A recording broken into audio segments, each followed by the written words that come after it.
welcome to Bridge the Atlantic. We are your hosts, music web designer Ross Barber and musician-filmmaker Marcio.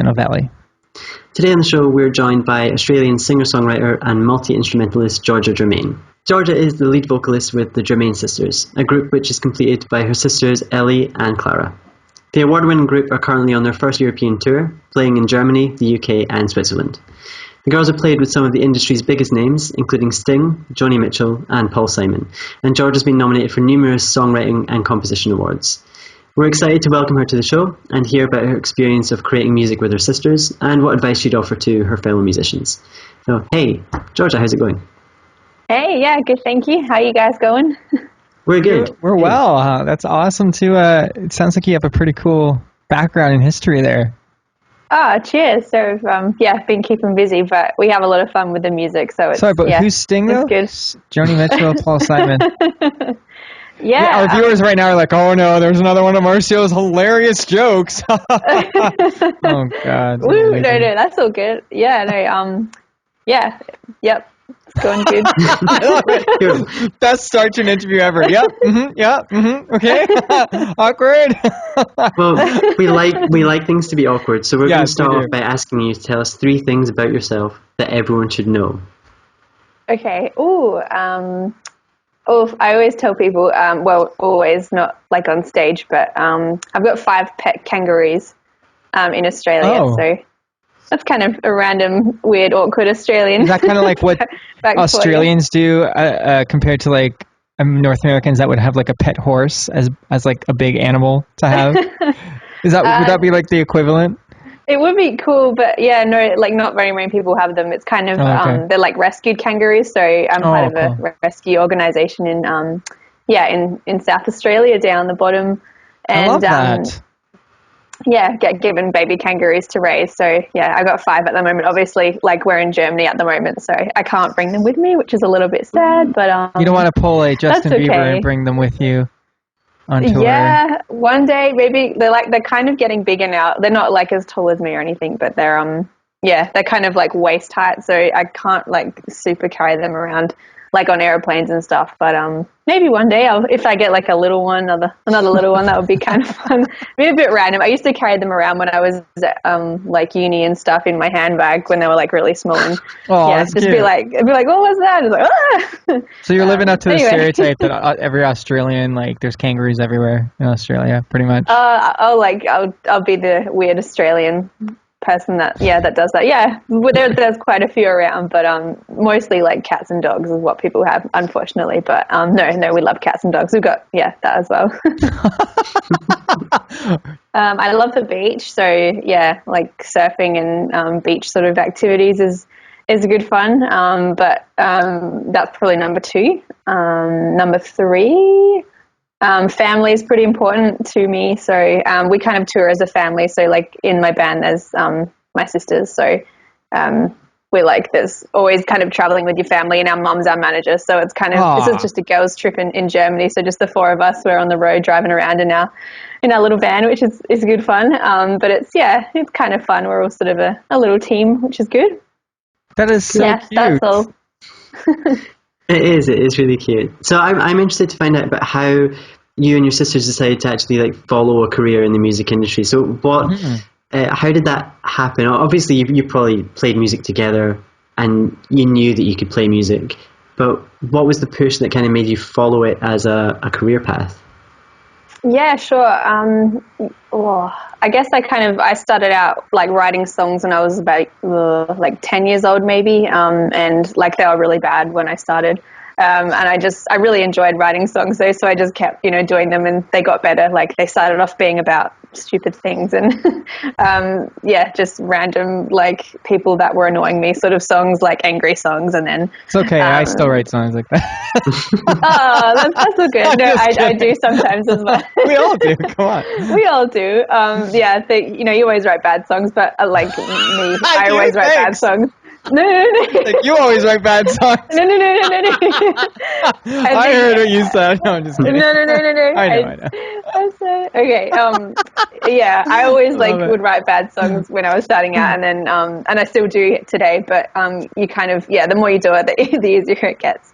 You kind of write better ones. So I kind of when I finished school, I sort of did a bit of a solo career and recorded a bunch of songs and put it out an album just like as a solo artist. And I kind of needed a band to tour this album with, and so my sisters kind of jumped on board, and my sister Clara taught herself the drums, and my sister Ella taught herself bass, but she already played the cello. So we kind of the music sort of pop, folk, rock, indie, I don't know how you kind of describe it, mostly sort of indie pop is what we go with, but Ella plays electric cello. Yeah, lots of harmonies and girly things, but it's kind of a bit of rock in there as well. So I play electric guitar and keys as well. So yeah. Oh, someone just walked by in the background there. Who was that? Ella, you're in the background. Tell her to come say hi. Say hi. We've had like a 7-hour drive from Berlin. She's going to come say hi though. She's kind of for a little bit. Hi. Hello. Ella's in our workout. We drove from Berlin today, so it was like 7 hours. So we're all just like, meh. But yeah, it's all good. Life on the road. Well, because you breathe this charted in the top 100 album charts in both Germany and Switzerland, that is amazing. How does that feel? Yeah, it was so amazing. That was the end of last year. It got released in Germany, and yeah, just incredible to be received so well over here. So obviously that's kind of why we're back and promoting our new single, from that album. So yeah, it's crazy. And like I've got friends in Germany and they were hearing the song on the radio. It's something that you kind of don't ever expect to sort of happen, especially when you just, you're writing songs in your bedroom for forever, and then when more people hear them, it's kind of cool when that sort of comes across. So yeah, that was sweet. Absolutely.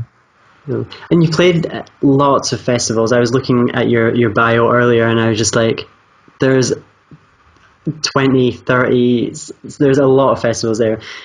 How does a festival experience compare to like your own headlining or even supporting shows? A festival. Both are really cool. Any sort of performing is great. We kind of started out playing to like nobody. We've been together for like 4 years as a band. We were playing to like, we played at festivals and there would be like one person there and it would be like, woo, rock on. And then like we played at the same festival. This was like 4th year at some festival in Australia. And this year we got to play on the main stage at this festival, and there was like, 15,000 people like jumping along to our songs. So it's just kind of that comparison of, working hard and, we kind of don't mind if we played it. I mean, obviously it's great to play to more people, but intimate shows are really fun too. So, I really don't mind.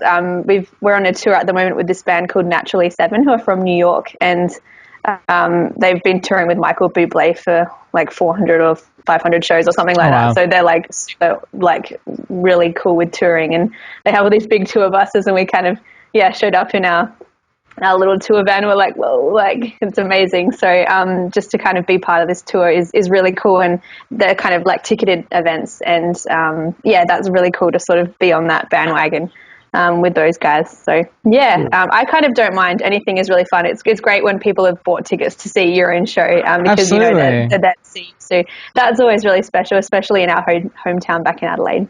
Well, actually, speaking of which, like you're currently touring in Europe. How do you find touring in Europe compares to touring in your home country? Europe is beautiful. I mean, like obviously I love Australia because that's where we're from and everything. Right. But Europe is really cool because I think anywhere you go, if you're from a different country, you're kind of like a bit special, and so you're always gonna. I call it the international factor. That's a cool thing.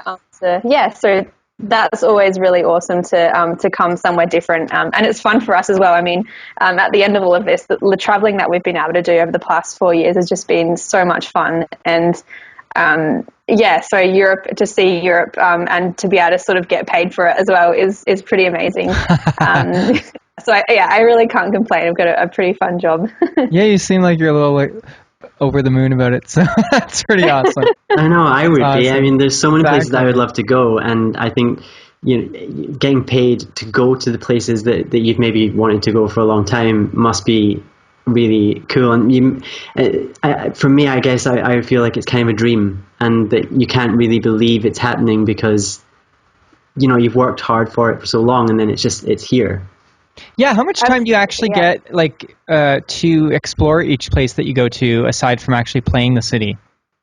Or not very much. We're kind of on the road every single day, and if there's like no show, we've got like an interview or a TV thing or something like that. So there's always, you kind of only ever very rarely sort of get to go somewhere and actually see the place. So it's at the same time, you're like, oh, I'm in Berlin or I'm in Frankfurt. Right. But you're just in one building to the next building to the next building. Yeah.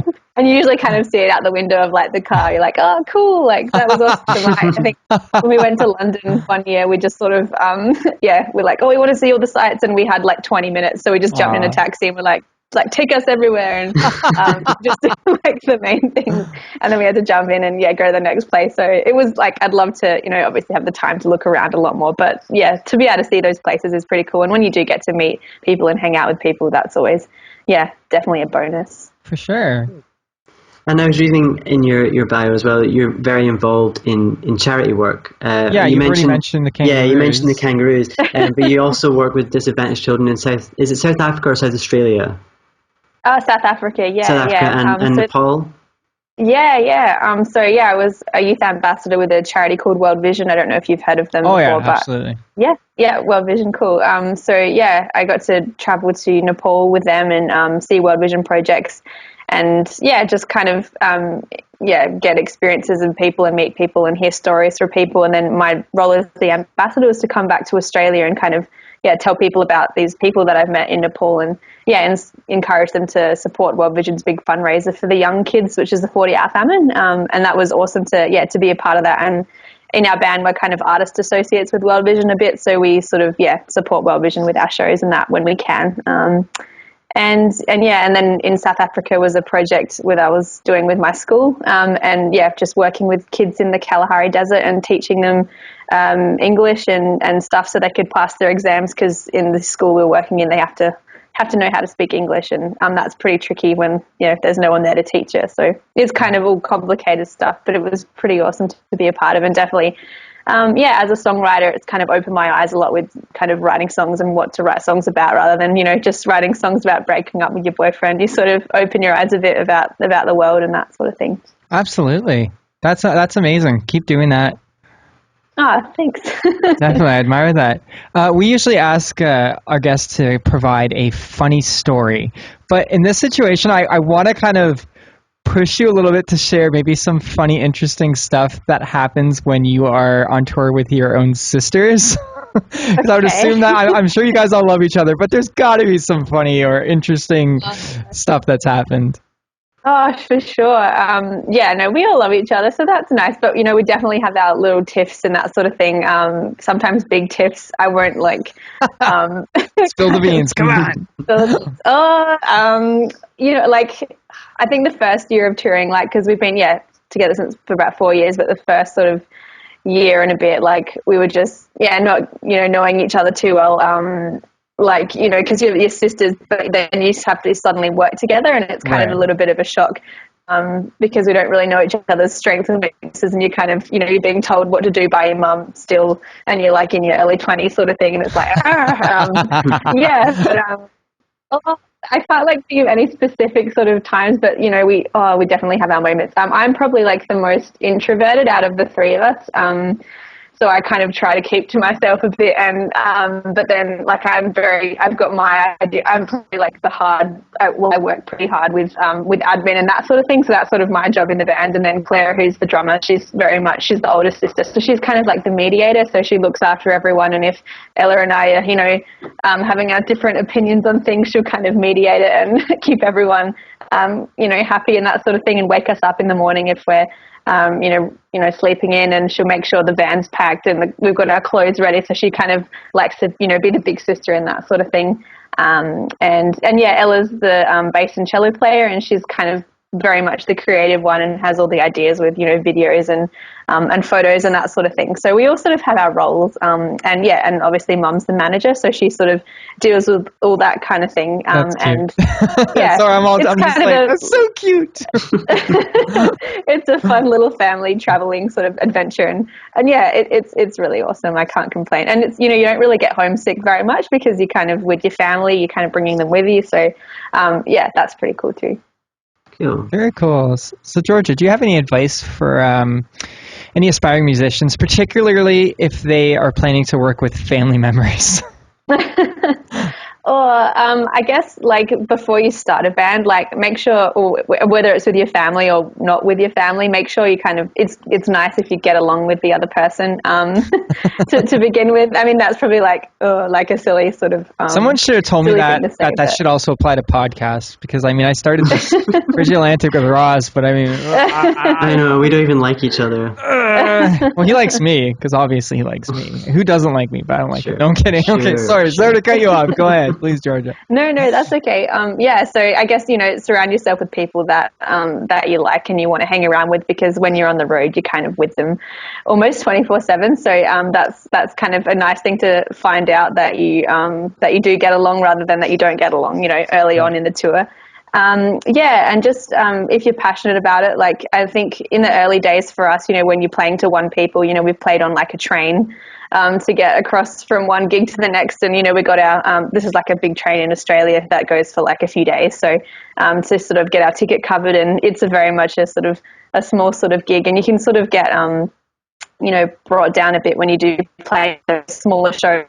And when things aren't going well, and anyone would know that's a musician when you're starting out, it's pretty tough. So just don't give up, and if you really believe in the music that you're playing and the songs you're writing or whatever you're performing, you just got to keep doing it. And if you love it, I think anything's possible. And I think that sort of applies to any sort of any job that you're doing. If you love it, then you can make it work. So that's sort of my advice, I guess. Cool. Wonderful. You've had a lot of success with your songwriting. I saw all the awards you've been nominated for and the awards that you've won. What would you say has been the best piece of advice that you've received about songwriting that you would like to pass on to your fellow songwriters out there? Yeah, sure. That's a really good question. I think someone told me a few years ago, write... be really honest in your music. I think it's so easy to sort of just like, I'm going to write a song about this, or I'm going to write a song about this, or I'm going to say something that, this would be cool to say, but really write from your heart. Don't sort of hold back from the words that you're saying. I think that's a really important thing, because like you might be going through a rough time and someone else might also be going through a rough time, but as a musician, it's a really cool opportunity to be able to express that through music and share that rough time with someone else. And if that person who's also having a struggle can hear it, they might be able to get through that hard time because they can see that someone else is going through it as well, if that sort of makes sense. It's just cool to be honest with yourself and be honest with the words that you're saying. Because you can help someone if they need it. That's what we like to do through our music, just to get through a positive message as much as possible. So, yeah. I couldn't agree anymore. It's the exact same approach I take, and I think that's the only way to go, really. That's the difference between, I think, someone who's a singer-songwriter and someone who's getting paid to write hits. For someone else, that's a little different. That's how can we make something to sell to millions of people exactly like this, or how can we just express something from our hearts? So kudos to you. Keep that up. Thanks so much. Cheers. So you ready for 20 questions? Oh, okay. What's this one? I have to prepare myself. You'll be fine. It's okay. I promise you'll be all right. Okay. Coffee or tea? Tea. Meat or veggies? Veggies. CD or vinyl? CD. Summer or winter? Summer. Canada or Scotland? No, do I have to answer that one? Sure do. I haven't been to Scotland yet, but I have been to Canada. I really love Canada, but I reckon I would really love Scotland. Okay, what does that mean then? I don't know. Wait, where have you been in Canada? Because keep in mind, Canada is bigger than the United States of America. It's a really big country. Where did you travel to? to Toronto? Just Toronto. And where yeah. even Toronto itself is such a metropolis that you could go into one area of Toronto or like 10 different other areas of Toronto, and it's like you're in a completely different city. Like really, it's that different within Toronto. Okay. Where we were only there for like 4 days or something. So were you playing? Were you touring to Toronto? Yeah, we were just playing at this music festival. And yeah, which and then festival was it? North It by was Northeast? Indie Week. Oh, Indie Week. No, Indie Week. Yeah, When was this? I played Indie Week was, a couple years ago. Oh no way! Last year. Imagine if we were both playing we the same. were there like two or 3 years ago, I think. It'd be hilarious. I bet we were both playing the exact same year and didn't even know it. That's so hilarious. Oh, no way. So funny. Oh, good one. Cool. Rock on. So how do you feel about Twitter or Facebook? I kind of like Facebook just because there's more things you can do. And Twitter, I think someone told me you have to tweet like 6 times a day, and I don't really have that. I do tweet as much as I can, but sometimes it's just like, oh, I've just got other things I need to do. Facebook, you know can what? Sort of do one thing a day. It's different when you're an artist. I mean, if you're a business, yeah, sure, they have to do it. If you're an artist, I mean, people are following you because they like what you're doing. If you tweet once every 2 days or 5 times a day, I don't think people are going to care either way. So. Oh, cool. Oh, well, that's good to know. Yeah, get on. I love Twitter, so get on Twitter. We'll talk more. Okay, sounds good. Melody or rhythm? Melody. She's gonna say. I already know she's gonna say it. I'd be shocked. I should say melody. I'd be shocked if you didn't say that. Okay, melody. I've listened to your music. Obviously it's more melody. It's more melodic than rhythmic. It's yeah, for sure.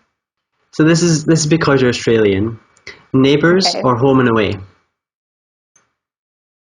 Do you guys like Neighbours, don't you? Or do you like Well, I Away? don't personally like Neighbours. But Neighbours is a very big thing in the UK. Well, it's not that. But out of the two, yeah, it's definitely much bigger. Yeah. Yes.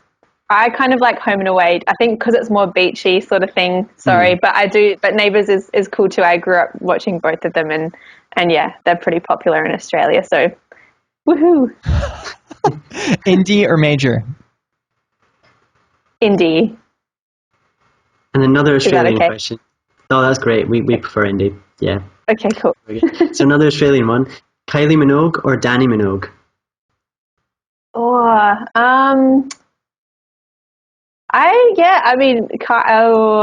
kind of know Kylie because of the music more. So Danny's kind of sort of more become in the spotlight from an Australian point of view through like the TV shows and that sort of thing when she's been judges on.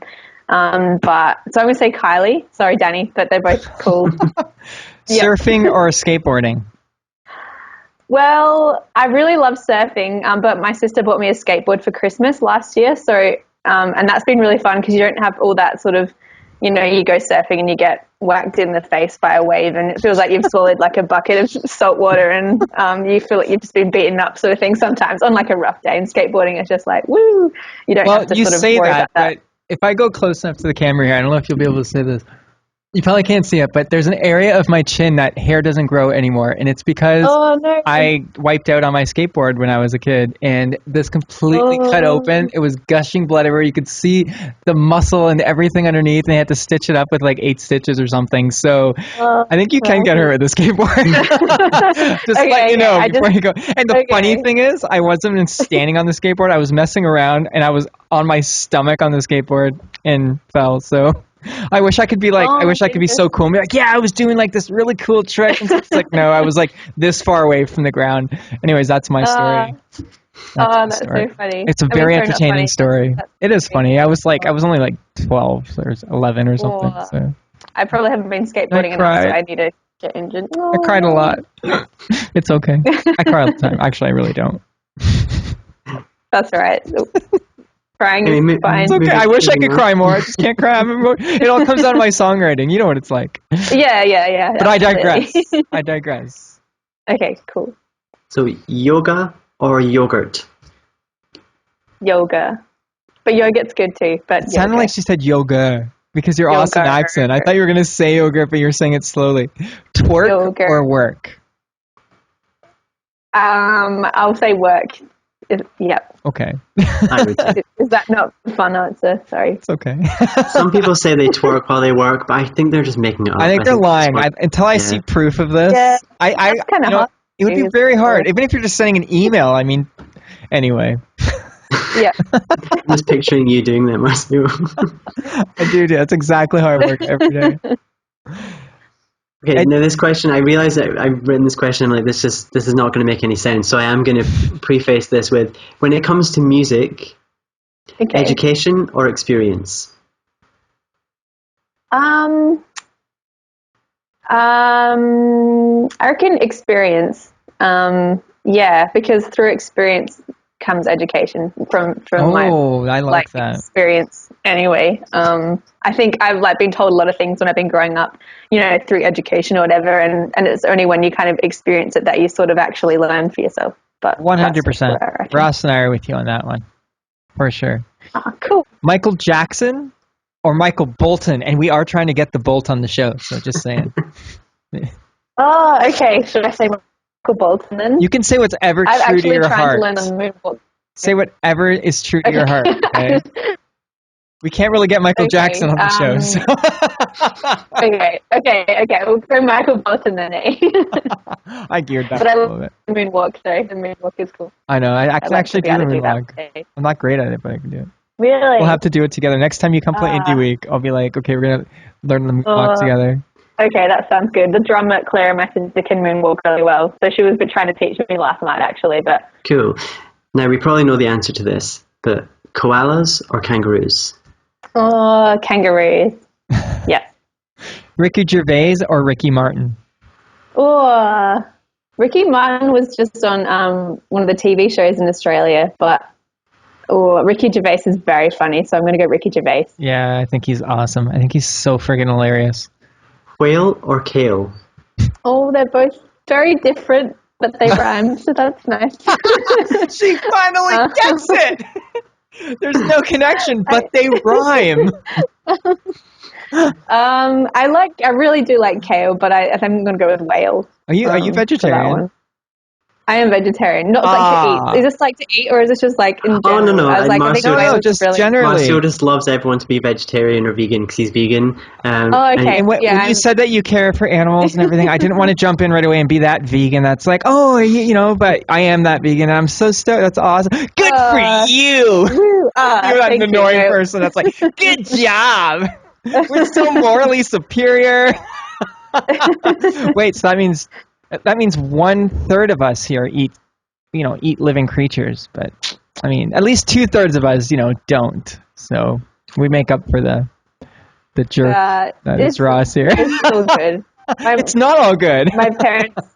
That's all right. My parents are both meat eaters, but my sisters and I are veggie, so it's kind of... Well, you and your sisters are everyone awesome. Everyone has their own opinions, so that's all cool. I know, and we're right, so that's the only difference. So, Bette Midler or the Riddler? I don't know. I'm not sure of either. Which one's which? I'll answer for you. The Riddler. Okay. Cool. And final question, I'm going to give you a terrible drum roll. Ross can make the noise, maybe? Someone else make the noise of a drum roll here while I do this. Thank you. That's better than what I can do.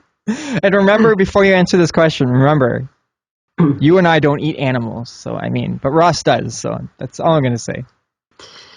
So, Ross or Marcio? Oh, I'm not going to answer that one. You have to! You're not going to? You can't be the only guest to not answer. That's not fun. Can you merge the two names together? Us. So it's like Marcio Ross. Masaurus. Masaurus! Yeah, that's a good one. the most creative one. I like that. Masaurus, you took the easy way out. You could have made a closer friend and a worse enemy. That's the goal of this show. That's your goal, Marcio. That's not my goal. My goal is for everyone to have a great time. No. What's the fun in that? Fun question, but you want to turn us against each other. So, Georgia, do you have any music recommendations for our listeners? Music recommendations. I've been listening to a lot of Cat Stevens lately. I know he's kind of old school, but just his old stuff. I kind of grew up listening to it, but I'm just sort of revisiting it again. It's just kind of cool, simple sort of music, but it's, I don't know. I really like it for some reason. And where can people find you guys online? I think it's Germein Sisters across the internet, isn't it? That's you kind of grabbed it all. Yeah. And I'm going to spell it out for our guests, just not for our guests. I'm going to spell it out for our listeners. Germein Sisters.com and Twitter and Facebook and everything. Georgia, seriously, it's been such a pleasure to have you on the show today. Ross introduced me to you and your sisters and your music, and it's beautiful. And you're beautiful. You're a great person, and great to have you online. I mean, you don't eat animals, so we're best friends. So. Yeah, that's all it takes. You and I are closer than Ross and I now. That's all it takes. But anyways, come back on the show anytime.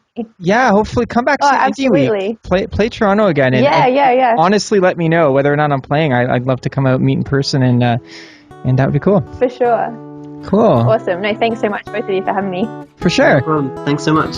Talk soon. Thanks for watching Bridge the Atlantic. If you like what you saw, make sure to like, favorite, and most importantly, subscribe so that you don't miss each week's episode. Click on the videos above us if you'd like to see more, and please feel free to leave us a comment letting us know what you think of the show. Follow us on Twitter, Instagram, and Facebook, and subscribe to us on iTunes so that you can listen to us on the go. Thanks again for being awesome, and we'll see you on next week's episode.